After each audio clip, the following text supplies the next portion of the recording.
Happy Monday, everybody, and welcome back to the Motivating Force.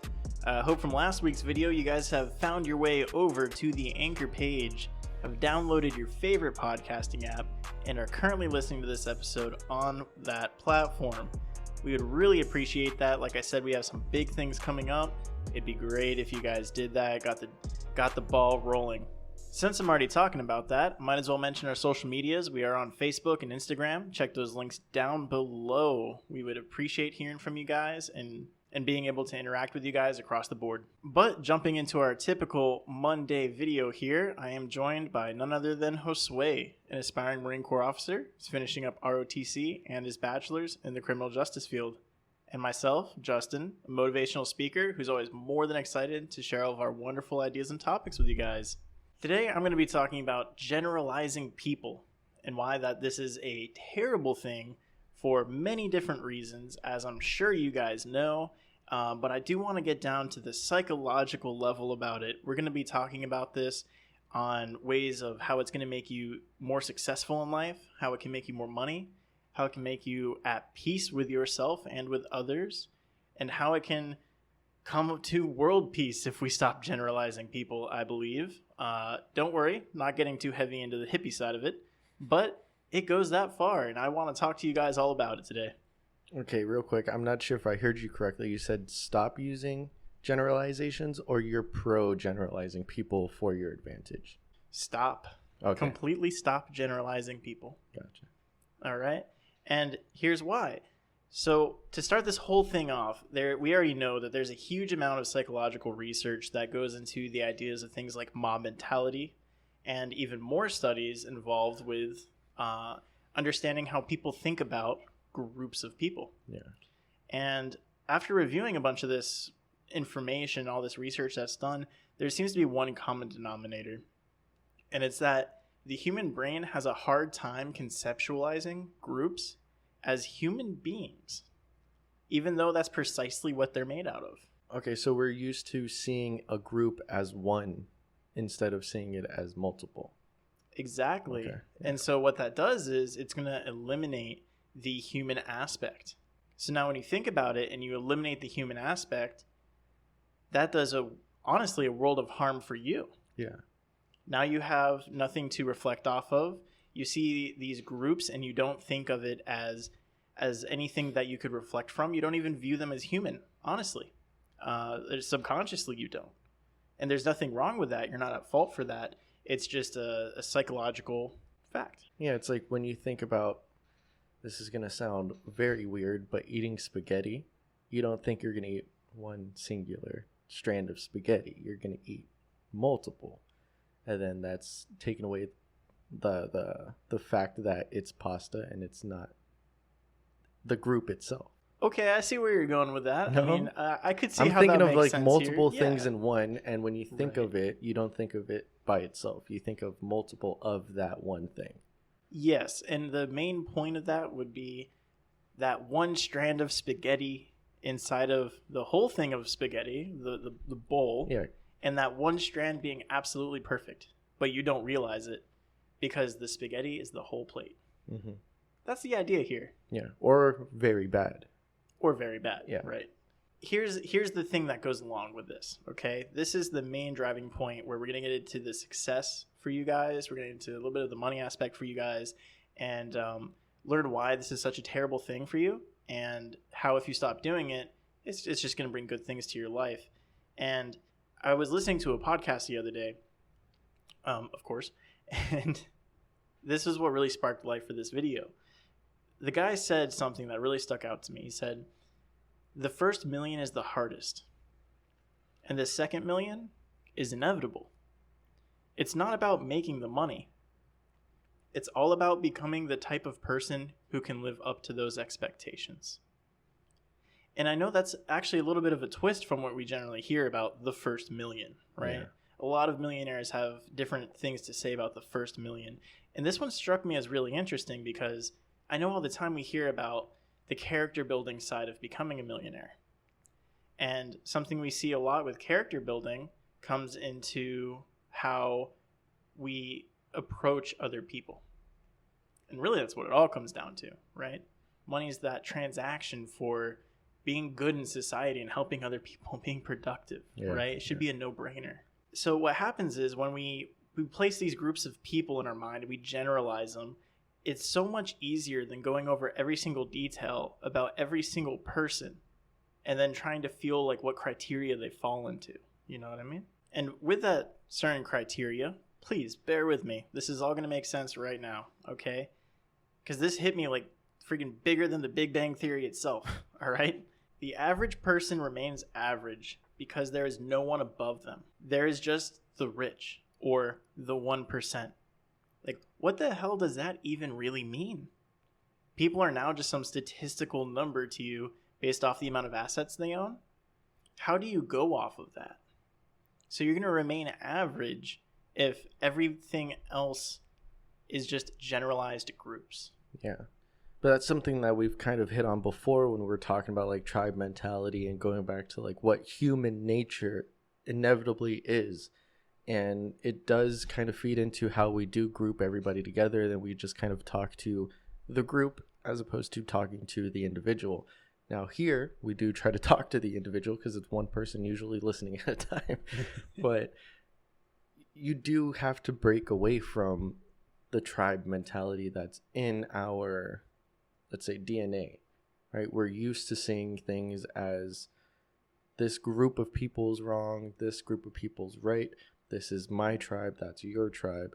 So then I guess it's easier for people to start thinking that way, like that we are statistically just numbers to, let's say, the 1%, because they don't have the time or the knowledge to get to know the rest of the population. So to them, we are kind of just broken down as a different tribe from another side of the world. Well, yeah, that's very true. And there's a lot of that bigger disconnect for the average person than it is for, say, the rich or the 1%, so to speak, right? Because, I mean, they're already out there making it. Yeah. But for what that does for the average person is now that you're talking about, say, you're talking about the 1%, okay? You're not talking about an individual anymore. You're talking about groups of people. Groups of people, subconsciously, aren't humans. Yeah. So how can you ever live up to that expectation? What's going to be your goal plan to reach that stage in life? It's going to be very hard to conceptualize something because now you're trying to achieve something that's not even about people. Yeah. Compared to, say, if I said, well, you know, my biggest inspiration, say, let's go like Elon Musk. I want to be the next Elon Musk. You can already think of ways that I can actively start working today towards becoming a successor to Elon Musk. Compared to saying, I want to be a 1%er one day. Yeah. How am I going to do that? Oh, I get what you're saying. Okay, so then what is the word? You're making it like a human. You're personifying the 1% as opposed to, because I was thinking when you mentioned the disconnect, as in like the 1% has no want or care to want to become the average man or the middle class per se. I don't know, quite the opposite. But then the average man wants to become the 1%. So they care more, but they see it as such a higher thing that is impossible to reach. Right, because there's no personification to it. Exactly. And then, like I said, this goes back with all that psychological research. This is kind of my assumptions here, putting together all this type of psychological research and motivation and money and all this kind of thing. And it's like, why doesn't this make sense for people? Yeah.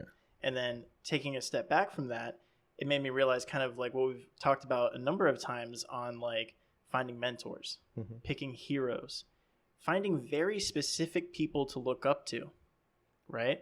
Because then you can see what type of person you want to become. Because in your brain, you can't figure out what it means to characterize yourself as a 1%. Yeah. But you can sit there and figure out what it would mean to become the next Warren Buffett or to become the next Kevin O'Leary. Yeah. You can start emulating that and start working towards that. So in terms of your success and in terms of just getting forward in life, you have to stop generalizing people for better or for worse. We're going to get into the worst side here in a minute. But when it comes to the betterment of your life, you shouldn't be looking at it as, oh, and it doesn't even have to be about like the 1%. It could be something even simpler. When you say, oh, I want to become the next U.S. Marine. Okay. right? And what the military does is, and you can see their strategy all the time, and it almost seems kind of corny and kind of cheesy, but when you actually say that and say, oh, I want to become a U.S. Marine, the first thing that comes to your mind are the character traits that they keep spewing out at everybody all of the time. Yeah. Right? So why is that? Because now when you think of, oh, I want to become a Marine, you think of, oh, I want to have courage, honor, and commitment. Yeah. You know? You think of character traits. It's been personified. So this is kind of what we're saying here, and especially anything in your life, like, oh, I want to become a CrossFitter. You have an idea of what that means, but you don't really know what that means. You know, oh, I want to become a vegan. Oh, I want to become, you know, the next Iron Man, but then you have to do the steps to take that challenge of becoming the next Iron Man. Right, not Tony Stark, but like the fitness challenge. You want to become the next marathon Tony Stark or whatever it is. Yeah, but it's a lot easier for you to pick the people out of those groups and pick very specific people, and then stop generalizing the whole population of it, because then you only kind of get an idea of what you're doing, and you're not getting the specifics.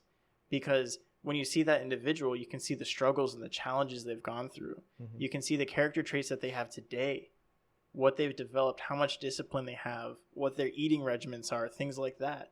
And you're not generalizing it anymore. Yeah. So when you do that, you can actually start setting up a foolproof plan for your success, because you now have somebody to follow after.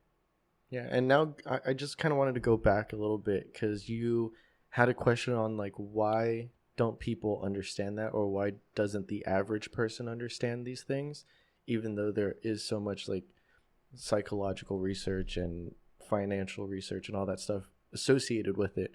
But I think having the right people around you, or that you know that will give you that access to information, because if you're never told about any of this and you don't connect the dots that you're generalizing people or that they're generalizing you, you're never going to give it a second thought, because you're used to doing what the average man's doing, or the average wage, the minimum wage or the middle class is used to doing, and that's not trying to achieve better for yourself.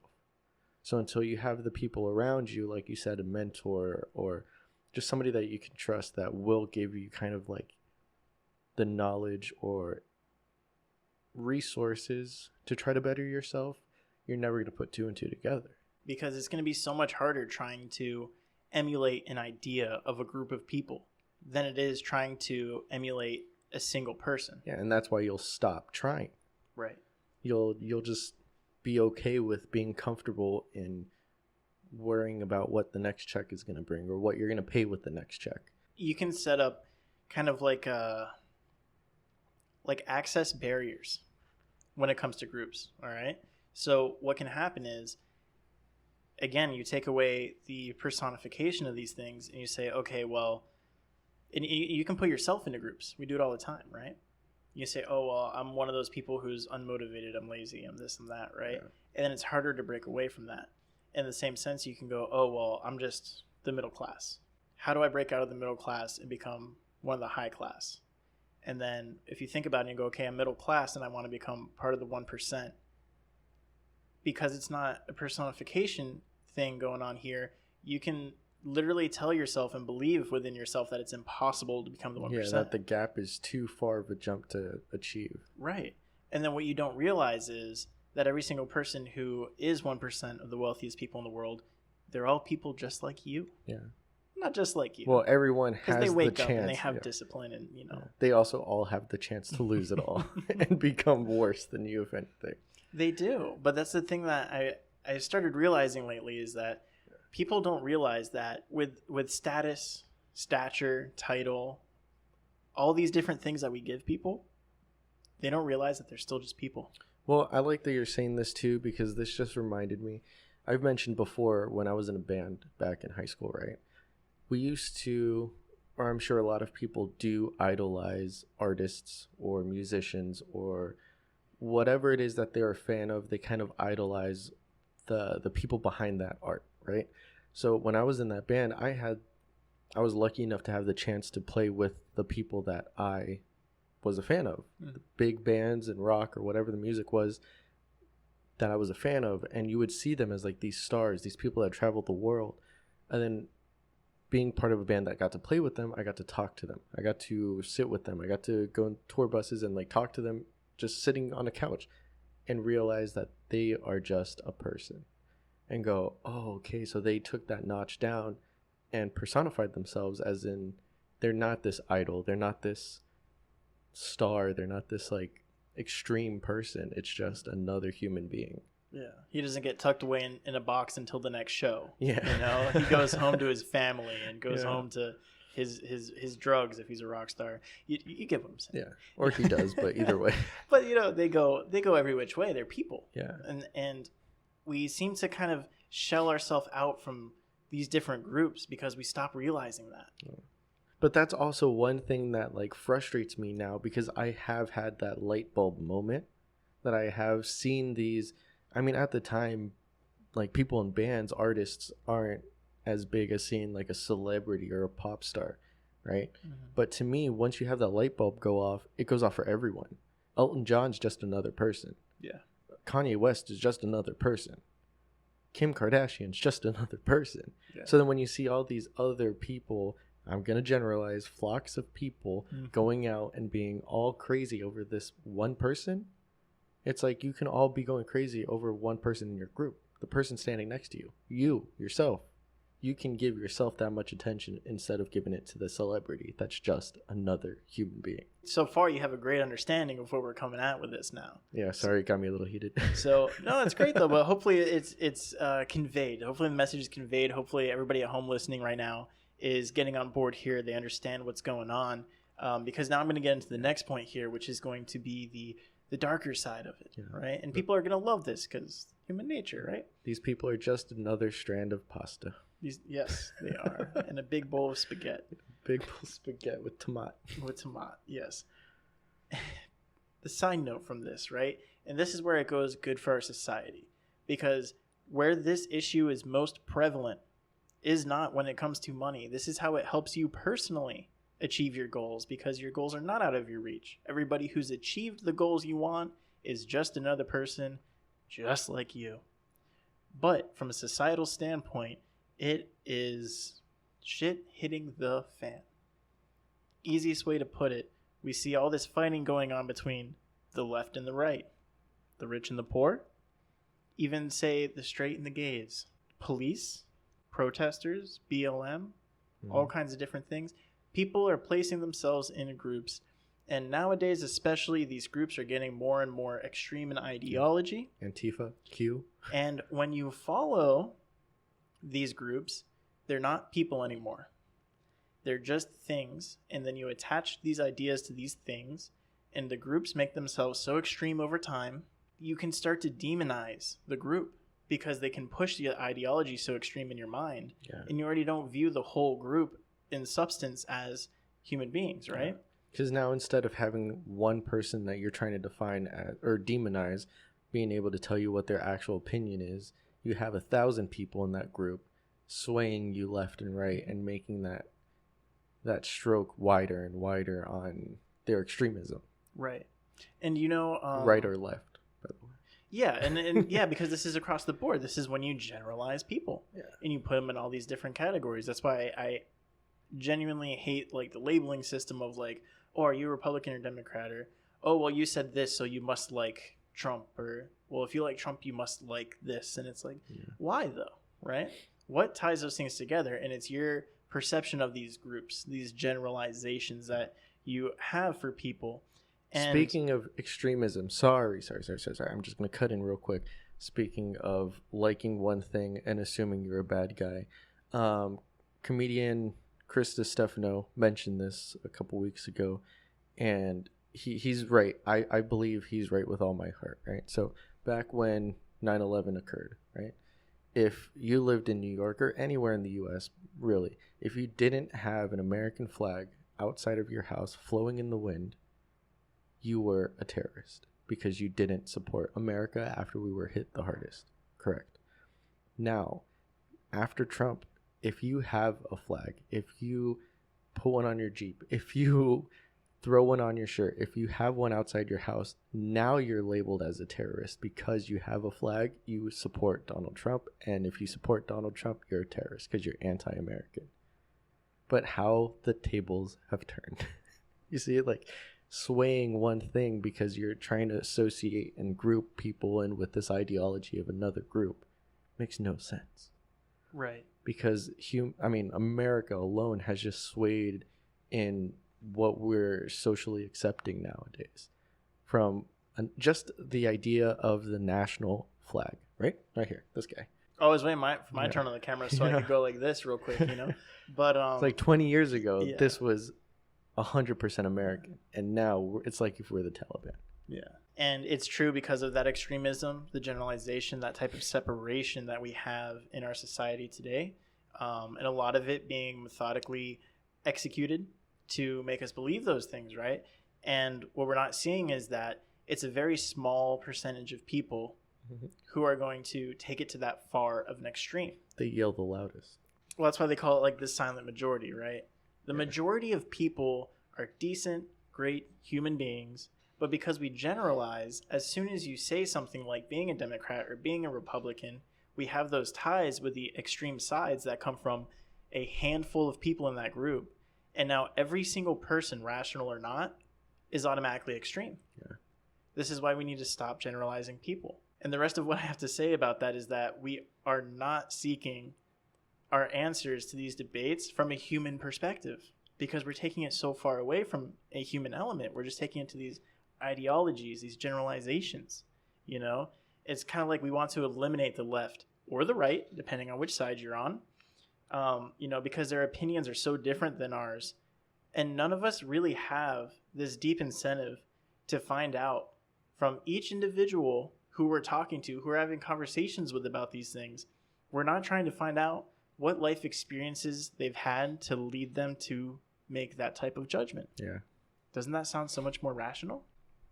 We want to subsidize the poor, but we don't want to educate them in financial stability. Yeah. You get where this is all going. It doesn't make sense, but that's because we're trying to solve these human problems from a non-human standpoint. And it's obviously just not going to work. Yeah. Especially when you're looking at it that way, because so many people being in, if it's the middle class or the lower middle class, want to just look at the 1% as they hold all the money, not looking at it as this one person has this much money. This one person has worked this much for this much money. This person has built an empire for this and now owns this much money. They're just going, they hold all the money. We should have it all. They should give us all the money because they worked hard for it. But now it should be us. Right. And that's because that group of people are no longer people. So they can, as an individual, you can set that up as an impossibility for yourself. Yeah. So you're not going to look at the individual. You're not going to look at Warren Buffett and be like, I can do that. Yeah. You're not going to look at Elon Musk and go, oh, he built his way up to that much money. He's now worth that much. Yeah. You're just going to look at it like a bank and go, well, they're holding this much money. They can give me some. And what's crazy, too, is the more people, I know it's not like socially accepted to like go up to people and have political talks on what their politics are. But if you do, and you can have conversations with human beings, you'll see that a lot of people have opinions or their beliefs that sway both sides. So if anything, they're more centered than each side wants to give credit to. Right. So then who is it that's swaying the extremes? Because it's not the person right next to you. It's not the group of people next door. Because they're all going to have opinions in the middle. It's a hard-hitting question, man. And it'll all come down to the truth at the end of it, right? And I think of it the same way where we have that, I don't remember his name right now, but the guy on Instagram that goes around and he asks all these people all the time, hey, what do you do for a living? How much money do you make? Oh, the guy with the car, the TikToker? Yeah, and he goes up to people in the Ferraris and stuff and asks these questions. And now it's more socially acceptable and people answer. Yeah. Right? Before it's just like business, tech. Yeah, people actually have a conversation about it because now it's more socially acceptable to try to help people out to make more money. Yeah. But look at how well that's working out. And now look at the doors we're shutting. We're shutting the doors on politics. And then now look how that's going. Open those doors back up. Have real conversations with people again about this. Stop generalizing. Stop assuming. We're all going to learn so much more, and we're going to be so much better for it in the end. All right, everybody, that's going to be it for the week. Thank you for sticking around for this one. Remember, like Justin said at the beginning, check out Anchor, check out Spotify, check out the social medias. Videos do come out Mondays and Wednesdays at 8 a.m. EST. And until next time, go and get.